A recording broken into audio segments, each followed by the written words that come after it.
धीरे धीरे से मेरी जिंदगी में आना, धीरे धीरे से मेरे दिल को चुराना। ऐसा ही किया था आपके पर्सन ने। कौन सी मूवी का गाना है लिखेंगे कमेंट सेक्शन में, देखते हैं कौन कौन जानता है। बड़ा ही पुराना ही गाना है, कौन सी मूवी का है ज़रा लिखिए तो देखते हैं मेरे व्यूअर्स किस एरा से हैं, किस किस को पता है कि ये कौन सा सॉन्ग है। चलिए शुरू करते हैं आज की रीडिंग। लेके एंजल्स का नाम 3 सर्कल्स हैं यहाँ पे, 1 2 3 करके हम देखेंगे। First person, second person, third person, तीनों की एनर्जी कुछ और ही कह रही है। जानने की कोशिश करेंगे, पूरी कोशिश रहेगी आपके पर्सन की करंट एनर्जीज़ भी मैं बताऊं। चलिए शुरू करते हैं। सबसे पहले थर्ड पार्टी से देखेंगे, क्या आपके पर्सन की लाइफ में कोई थर्ड पार्टी है। आप अपने आप को और आपके पर्सन को याद कीजिए। एक तो सबसे बड़ी दिक्कत है कि सबके लिए थर्ड पार्टी एक सी नहीं है। कुछ लोगों के केस में थर्ड पार्टी उनकी खुद की वाइफ या हस्बैंड है जो अब उनके लाइफ पार्टनर है, ठीक है। कुछ लोगों के केस में यहाँ पे थर्ड पार्टी उनके घर के कोई मेल या फीमेल है, और कुछ लोगों के केस में थर्ड पार्टी या तो उनके आसपास रहने वाले या फिर अपने ही कोई रिश्तेदार या फिर कोई क्रश या फिर कोई फ्रेंड है, जो कहते तो अपने आप को हैशटैग दोस्त हैं, पर आपको पता है कि आग लगाने में उस थर्ड पार्टी का कोई भी मुकाबला नहीं। अग्री करते हो तो लिखो थर्ड पार्टी। कोशिश पूरी हो रही है यहाँ पे आपके पर्सन की तरफ से कि आपके सामने ना अपनी इमेज को सही रखे।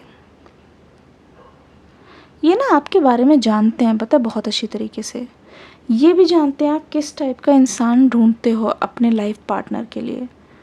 थोड़ा सा डिसिप्लिन चाहिए आपको, ठीक है। ऐसे नहीं कि हमेशा मजाक, जो लाइफ के उतार चढ़ाव में आपका साथ दे सके, जिसको आप प्राउड से कह सको कि ये तो मेरे पार्टनर है ना, प्राउड से बोल सको।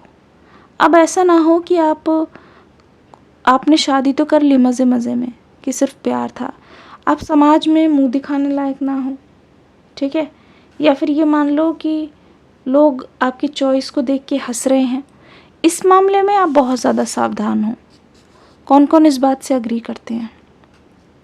आपको ऐसा लगता है पार्टनर ऐसा हो कि 10 लोगों को दिखा सके, 10 लोग तारीफ़ करें कि हाँ रिश्ता बहुत प्योर है। ऐसा ना हो कि बस जैसे आजकल होता है ना कि बस दिखाने के लिए बस रूप के सुंदर होने चाहिए, या फिर बस ऊपर ऊपर से सही हो गया तो फिर चलो हो गया जी।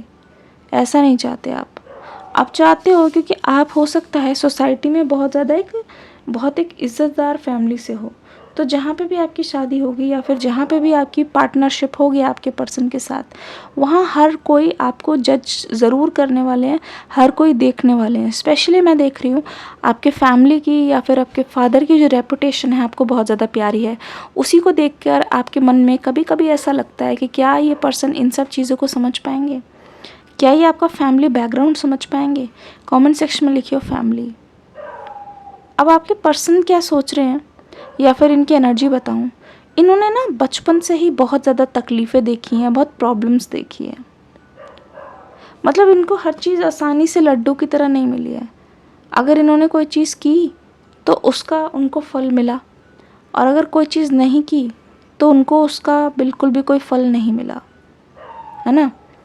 अगर कोई चीज़ इन्होंने मतलब किसी एग्ज़ाम में बैठे उसकी तैयारी की, मेहनत की, तो उस चीज़ में उनका सिलेक्शन हुआ, कहीं पे वो किया तो बहुत ज़्यादा जद्दोजहद लगी। तो मतलब इनकी लाइफ में, इनकी हथेली में हो सकता है जो रेखाएं हैं वो बहुत ही ज़्यादा कटी पिटी हों। कौन कौन इस बात से अग्री करता है आपके पर्सन की हथेली में ऐसी रेखाएं हैं, प्लीज़ कमेंट सेक्शन में लिखें। बीच में बैटरी कब ख़त्म हो गई पता ही नहीं चला, पर ऐसा होता है कि उस पर्सन के साथ आपका कॉन्फिडेंस होता है। मतलब इंसान कभी भी धोखा खाता है ना, उसको ये होता है कि बस किसी भी तरीके से अपने पर्सन को वापस ले आऊँ, क्योंकि ये आपके पर्सन की पहली रिलेशनशिप नहीं है, ठीक है। और ये चीज़ यहाँ पे आपको हो सकता है बहुत ज़्यादा परेशान करे। ये पर्सन एक्सपीरियंस तो है कि रिजेक्शन का मतलब क्या होता है।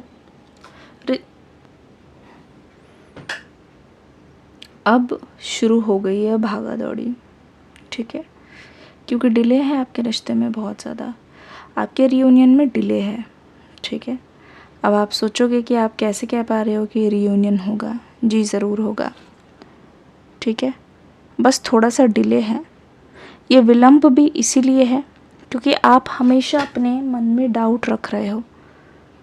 आपकी एनर्जी हमेशा पुल कर रही है आपके पर्सन को, ये सोचने के लिए मजबूर कर रही है कि ना क्या तुम वापस आओगे, क्या हमारी चीज़ें हो पाएगी, क्या हमारी चीज़ें साकार होंगी। ये सारे डाउट्स आपके मन में घिरे हुए हैं। तो ऐसा लग रहा है ये आना भी चाहते हैं, तो आपके मन में जो डाउट्स है ना उसी को आप अट्रैक्ट कर रहे हो।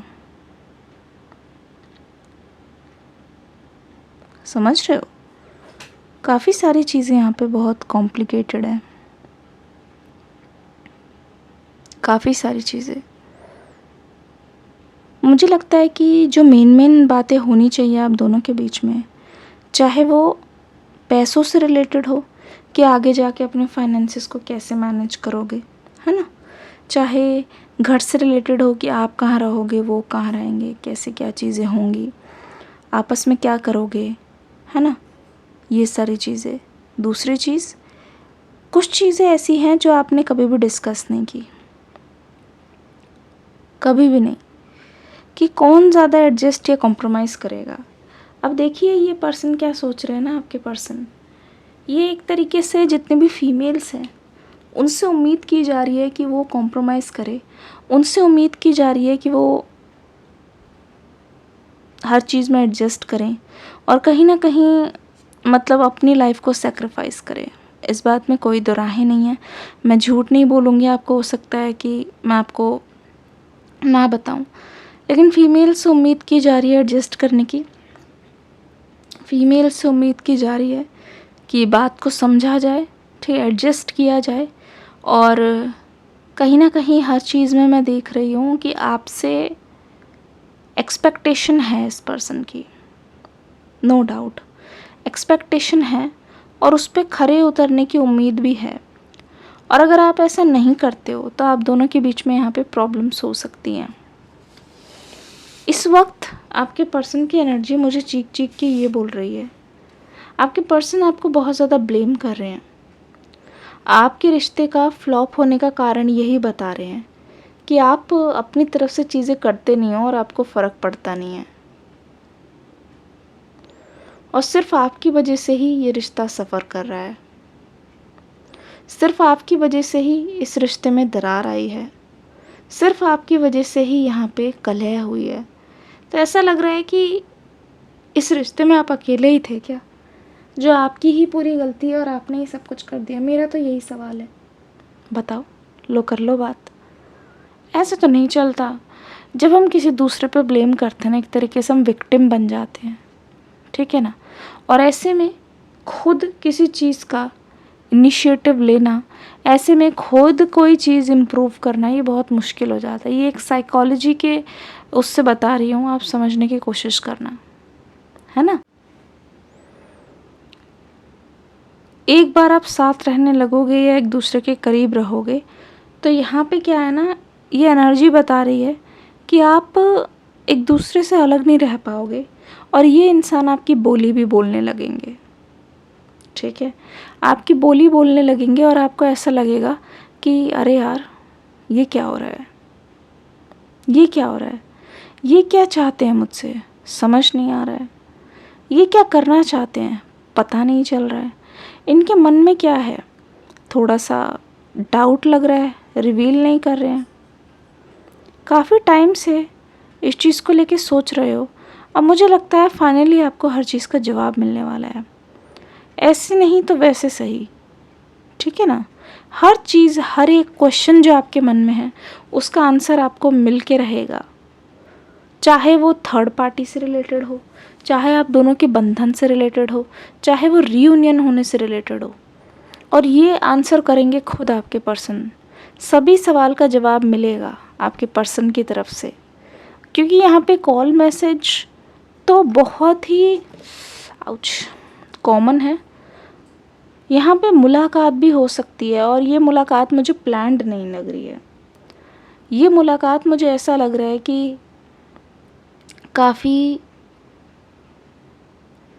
काफ़ी अनप्लान्ड है,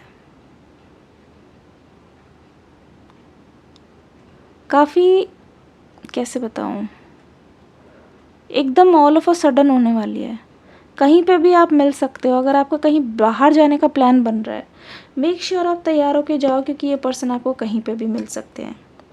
डिस्क्रिप्शन बॉक्स में न्यू रीडिंग का लिंक है, देख के ज़रूर जाइएगा।